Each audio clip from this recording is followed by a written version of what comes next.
First, allow me to introduce myself. I am a detective and have worked as one for over 20 years.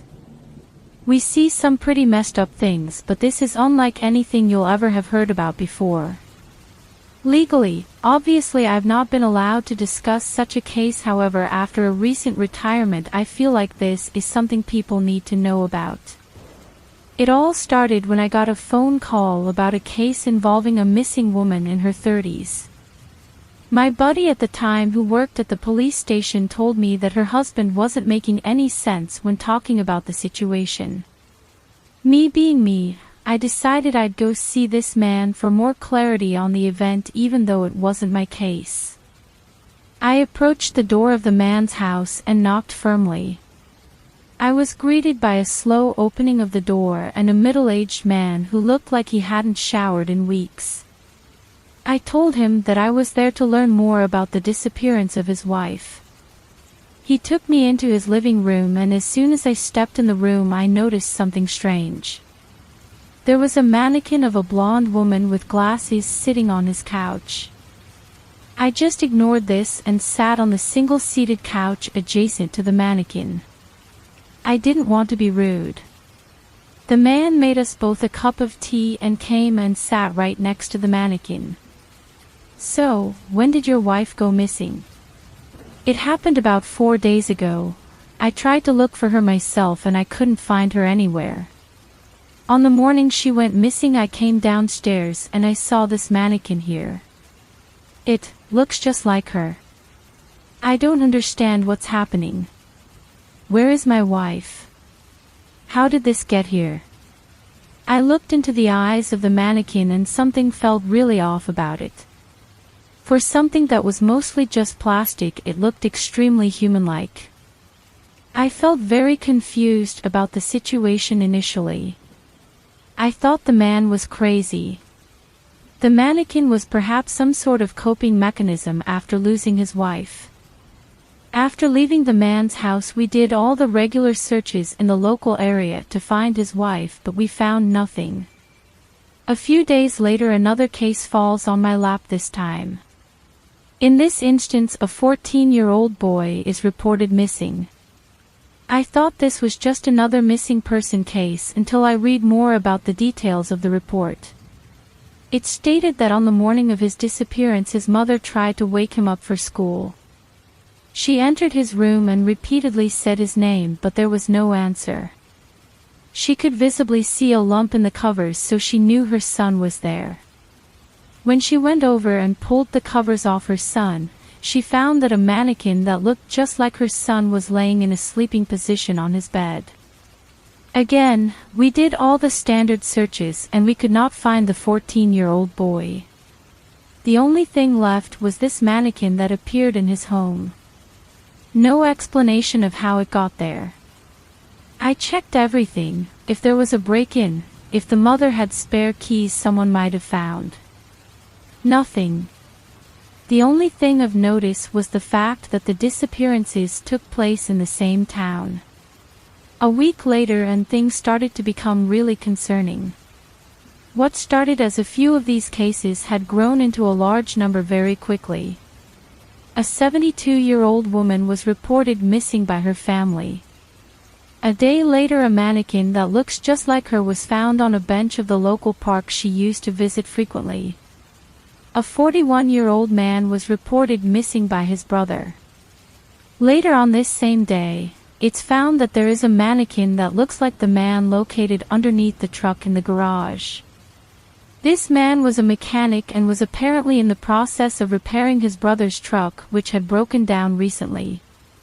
Most disturbingly, a 6-month-old baby was seemingly replaced by a mannequin in his crib when his parents were asleep. After a 3-week period, we found that 11 people in the same town had disappeared and were replaced by a mannequin version of themselves.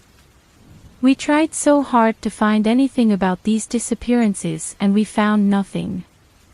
Not a single lead.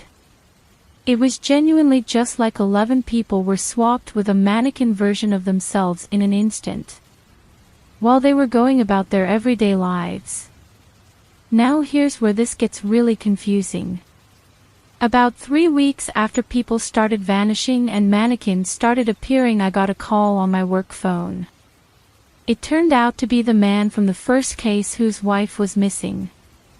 He told me that he put the mannequin in the attic as he couldn't stand the sight of it. On this night, he went into his kitchen before he was about to sleep to get a glass of water. He entered the room and turned on the lights. When he looked across the kitchen, he jumped backwards and fell to the floor. The man said that the mannequin of his wife that he put in the attic was standing over the kitchen sink. It just stood there utterly lifeless. However, its arms had changed position and it had a cloth in its hands. It looked like the mannequin was about to clean some dishes. Again, I thought this was strange and downplayed it in my head, but then I started to get more phone calls from people that were involved in previous cases. The mother of the 14-year-old boy did something similar with the mannequin. It was put away in the garage as it reminded her of her missing son, which made her extremely depressed. She came home one day and opened the door to her home. The mother screamed as she was greeted by the mannequin of her son standing right behind the front door. Again, the mannequin had seemingly changed its figure. The mother said that when she opened the door, the mannequin of her son was stood in the open hallway pointing directly at the door. Directly at her. She looked into its eyes and said that she felt a level of fear she'd never experienced before. It was as though she looked into the eyes of pure evil, in her words. She ran out the house and went straight to the police. We checked her home and found the mannequin in the position she claimed it was. All of a sudden it was like these pieces of plastic had minds of their own. Multiple people from previous cases said that the mannequins of their loved ones were moving on their own accord. One of the people said that they were in the kitchen making dinner alone. They looked up at the open doorway to the living room. To their horror, they saw the tilted head of the mannequin of their sister peering around the doorway, looking directly at the person making dinner. It was like the mannequin was menacingly watching this individual make their dinner. This made her run out the back door and again call us.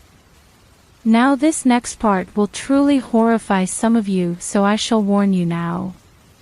Turn away if you are scared easily.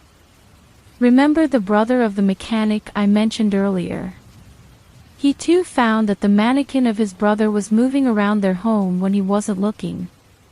It scared him so much that he took the mannequin outside and tried to burn it. Burning plastic isn't exactly effective, however he was able to completely disfigure the mannequin and left it in the garden. During the night the man awoke in his bedroom and felt something poking against his chest. He reached over to his bedside light and turned it on. The man yelled and frantically pushed as he ran out of his house with only his pants on. The man claimed that when he turned on the light, he saw the mannequin of his brother standing over him in his sleep. The mannequin that was previously left in tatters was somehow completely repaired. It had a knife going through its hand and it was holding it against the man's chest.